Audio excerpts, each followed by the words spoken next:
Yeah, baby. Good morning to you. Hope you're having a fantastic Thursday, man. This week is flying by. Did you listen to Livewire Wednesday last night, brought to you by Southern Precision Staffing? We do an entire hour of AC/DC music every Wednesday night, 8 o'clock.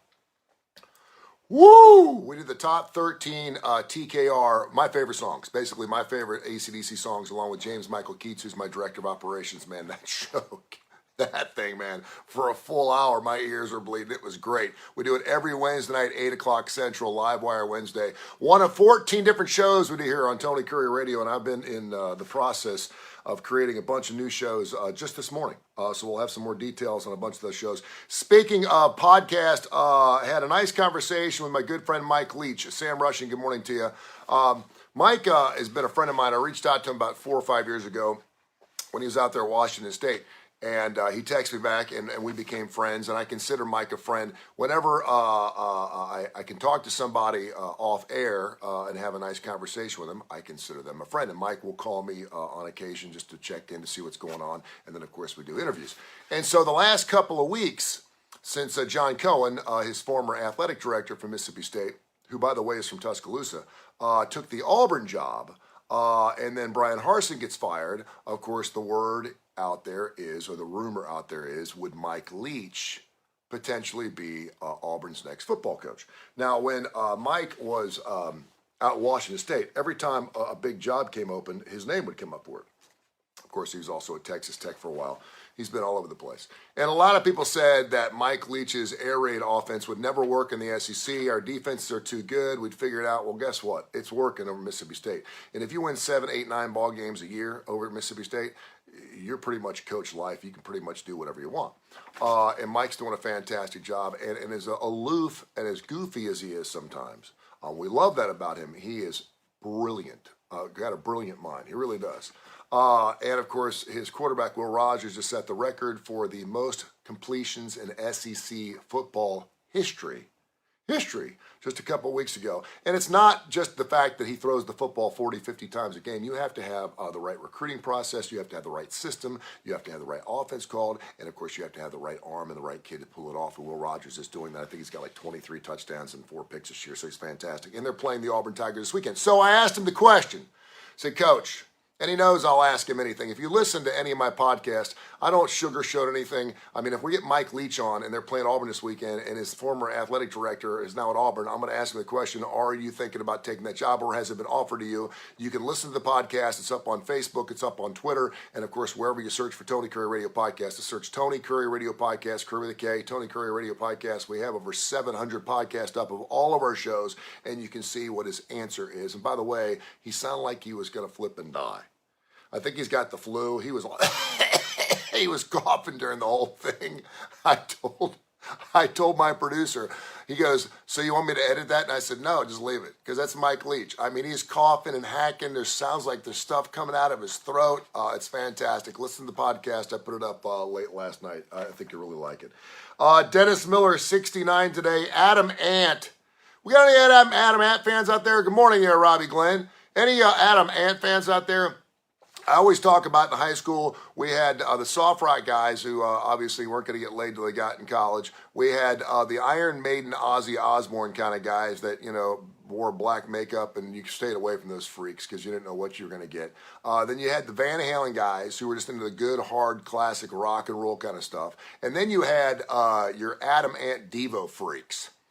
And those kind of guys were kind of weird, but they end up being the brilliant ones. They're the ones working at Google and working for Microsoft and stuff. But I had a friend of mine, Dan Johnson, who I think checks us out every single morning, who was in my radio class. And every time I think of Adam Ant, I think of him because when like Goody Two Shoes came out on MTV, Adam Ant had like 6 or 7 albums before that. It's really fun when all of a sudden you discover someone new, like the Talking Heads. You discover this band after they have a huge hit like Burn Down the House. All of a sudden you're like, I'm going to go back and listen to some of their previous stuff, and their previous stuff is really good too. And you're like, wow, this is pretty good stuff. And next thing you know, all their old music comes back up to the surface. Pretty good. So happy birthday to Adam Ant, 68. Dr. Josh Claypo, my radio partner, he does a show with me every single week, Curry and Claypo. We've been doing stuff together for 6 or 7 years. He's out of town. So we're not going to be on Fox 6 this morning. We'll be back next Thursday. But one of the topics we got into several weeks ago was cheating in sports. The Houston Astros, of course, throw a no-no last night. I don't consider it a no-hitter when it's multiple pitchers. If it's one dude, Buddy Little, good morning to you, man. I consider it a good deal. It's still a no-no, but when you got multiple guys throwing no-nos, it's no big deal. It's still history. It's only the second time in World Series history has happened. Anyway, but the Houston Astros, they went through their cheating thing. We had Deflategate. I mean, I can go on and on and on and on about what happens in sports. So the latest cheating scandal, we talked about the Lake Erie Walleye Fishing Tournament. There was like $29,000 up for grabs, and these two guys were catching these fish. And normally a walleye, I think, will run somewhere between 4.5 to 5.5 pounds. Well, their fish were weighing like 6.5 to 8 pounds. And despite the fact they had the same number of fish, they had like 20 total pounds of catch weight. And the next closest was like 14 pounds. People were like, wait a minute. And so they opened up their fish, and they found these huge lead weights inside the bellies of these fishes. And, of course, the guys around them, it was a mob mentality. Man, I thought they were going to get killed. They're being scrutinized. They are being thrown out of the walleye fishing tournaments. And these guys have been in the tournaments for a long period of time. These guys were pretty well known. So the World Championship Cornhole Tournament happened in South Carolina back in August.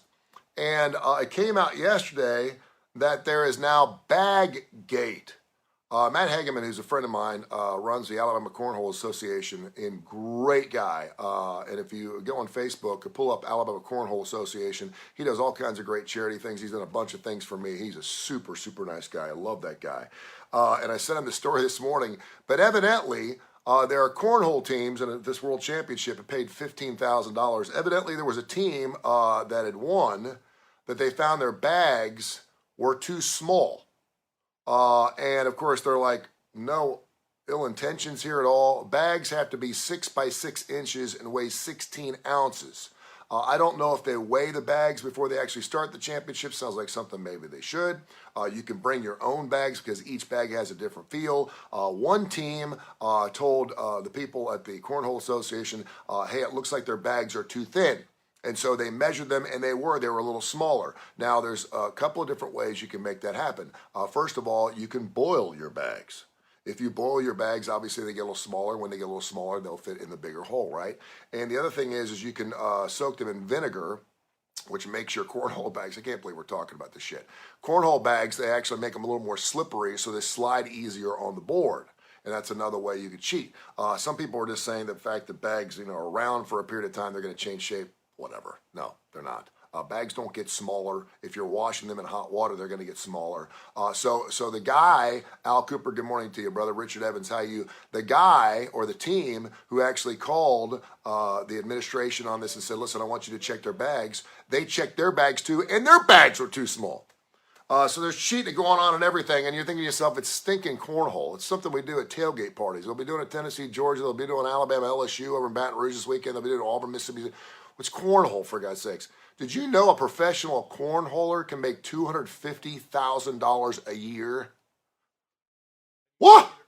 So yeah, whenever there's a lot of money, if it's like if you're playing like the international Jenga competition and there's no money tied to it and you're cheating, still cheating, it's not a good thing. When you're talking about taking money from one hand to the next and stealing their cash, in this particular case, 15 grand, damn straight it's cheating.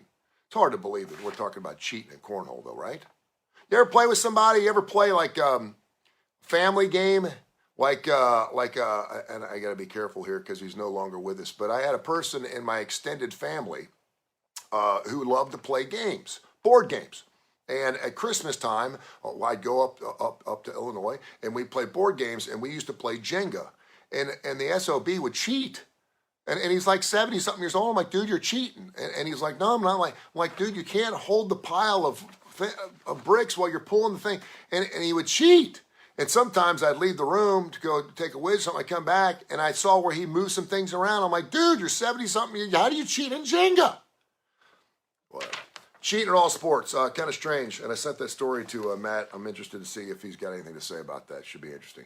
Check out my Mike Leach interview. It's up right now. It's just about 8 or 9 minutes, super short. You can listen to it on the way to work or at work or wherever. It's and if you can get through, if you can get through Mike Leach's coughing. Today we're recording 2 other shows. I've got the UAB Director's Chair, great show with Mark Ingram. He's the athletic director for the UAB Blazers. They have a big game against UTSA this weekend. He's great, and you know, we interview coaches, we do X's and O's, we do all that stuff. But I really like the athletic director aspect of it because you kind of get behind the curtain, find out more about the program. And there's nothing I won't ask Mark Ingram. We'll interview him a little bit later on this morning. Also, when in Rome with Stuart Rome, the Woodhouse Day Spa. You think, why would I want to listen to a show about spas? We talk about the Woodhouse Day Spa because it's the best. They got some great holiday deals coming up, some stuff where you get some free throws and stuff like that. But it's a great show because he picks out 5 or 6 songs every single week and infiltrates them into the show. It's a fantastic show. Go to Tony Curry Radio Podcast. Search Tony Curry Radio Podcast wherever you get your podcast. We're on every major indice. We have 13, 14 different shows. Super proud of all of them. You will find a show that you'll absolutely love on our umbrella of Tony Curry Radio Podcast. And of course, you hear all those shows live on the TKR app. I was up at Publix last night. Some guy said, I really want to get into radio someday. He didn't even know who I was because he was like 17 years old. And I was like, I'm Tony Curry. I've been doing radio. I kind of know a few things about radio. And he's like, really? Then I pulled out my app and showed it to him. And he's like, it's playing right now. I said, I know, 24 hours a day, right? It's a great radio station with great shows. TKR app. Just pull up. You say, TKR? He's like, yeah. TKR on Apple, Tony Curry Radio on Android. He started listening to it. He was listening to it at work, got in trouble. There you go. All right, I hope you have a fantastic day. God bless you. Keep it safe. Keep it clean. No cheating today. Tomorrow is already Friday. Huge college football weekend. Alabama, LSU. I believe that's going to be for the West. Alabama's favored by 12.5, 13 points.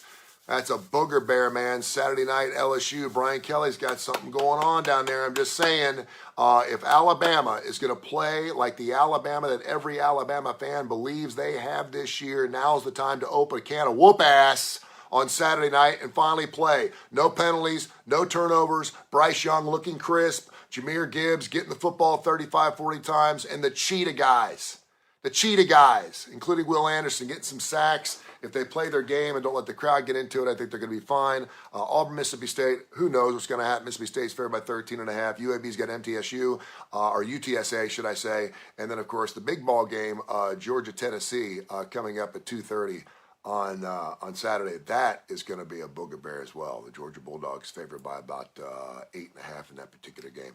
Buddy Little, listen to Mike Leach. Good interview. Sounded rough with the flu. Wish him well with that, no doubt.